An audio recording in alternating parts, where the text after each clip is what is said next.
Hi guys, happy Sunday.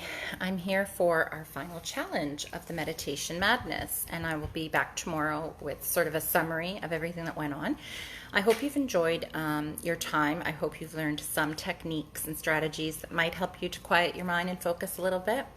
For those of you who might like a little bit more of me, or who are still feeling like they need you need more in terms of quieting your mind, I'd just like to tell you before we do today's challenge a little bit about my coaching packages, which you can find on my website, www.sarahstorino.com, and I will also post a link after. But I have developed 3 coaching packages. The first one, well, they're all called From Frazzled and Fatigued to Fierce and Fabulous, because I truly do believe that as women, we always have times when we feel frazzled and fatigued, and we really do deserve to feel fierce and fabulous all the time, or the majority of the time. Maybe all the time is a little is a little bit ambitious.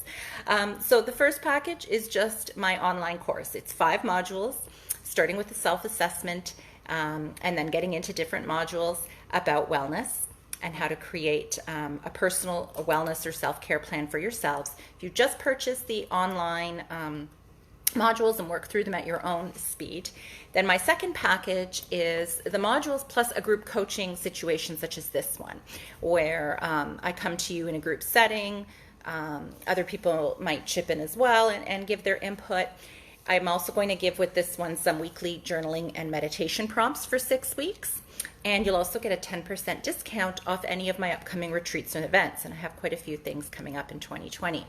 And then the final package is what I like to call the VIP, because you get all the things I already mentioned, plus you get 3 30-minute coaching calls with myself, and you get a 15% discount off of any of my retreats or events. So if you're interested in any of these things, please DM me. We can chat more, or just have a look at my website, sarahstorino.com. And we'll go from there. But there is something very special I'm offering just to you Meditation Madness participants. So I'm not offering this out there at all, just to the 25, 30 of you who participated in this Meditation Madness challenge.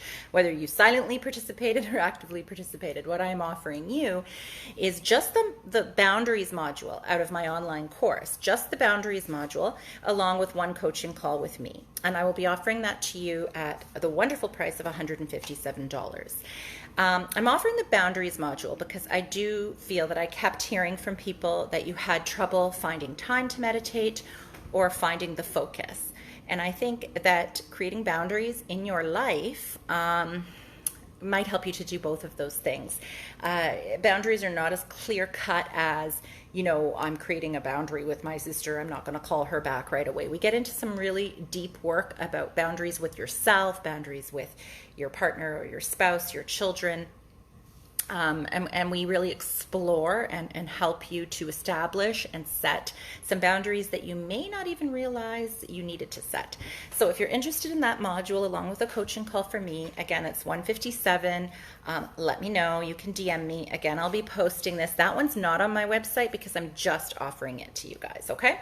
So sorry for the little sales pitch there. Enough of that. Let's get into today's challenge. Now, today's challenge is going to explore the mudras. The mudras are these hand gestures and signals. They're not really signals. It's not baseball, but that we see often people doing in yoga class, or we see meditators doing. And really, a mudra is to seal in the energy. These hand gestures and positions are for sealing in the energy, because the belief is that our fingers are like electrical circuits that direct the flow of the energy or the prana. That's why they'll often say palms up if you're trying to invite energy in. If you need grounding, you will often sit palms down, hands on the floor or hands on your knees if you feel like you need more grounding. Each of our fingers represents something, and this is all according to Ayurveda, the ancient Indian healing science, okay? The science of life, they often call it, or life knowledge. So the thumb is fire. This finger here, the index finger, is air. The middle finger is ether. The ring finger is earth. And then we have water. Okay, so in accordance with this Ayurvedic healing system, all of our fingers mean something. We can press them together and we can create different sensations, okay? Also, I was reading something that says modern science has confirmed there are concentrations of free electrons surrounding the tips of every finger. So when tension is applied to the fingers and parts of the palms, the energy is directed through the body via nerve channels and flows back up to the brain. So there's a little bit of modern science supporting this as well. We're going to start with probably one of the most common mudras that we see in a lot of different cultures and religions, and that is the prayer or Anjali Mudra, okay, the prayer hands. What does this represent? It represents composure. It represents returning to the heart. It represents connecting the right and left hemispheres of the brain and the body, the unification of these two sides, okay? It's a very powerful mudra. So what our challenge is for today is for you to sit comfortably in this mudra for a while and give it some thought. Sitting, not super comfortable for everyone to sit cross-legged. Experiment with that. Maybe sit on a block, sit on a cushion, meditation cushion, blanket. If it's still not comfortable, please sit on a chair with both feet flat on the ground, something comfortable behind you, pillow, whatever, even a blanket if you need it. You're going to be sitting comfortably. I know it's going to be difficult for many of you to sit in this mudra in stillness. So we're going to focus on one of the things we did earlier in the challenge. You're going to think of a couple of things. You're either going to think of your breath. So you're going to go back to practicing that 3-dimensional breath. Inhale for 4, exhale for 4 while you're in the mudra. Or you're going to go back to the journaling of how you want to feel. And with the how you want to feel mudra, I want you to create a mantra.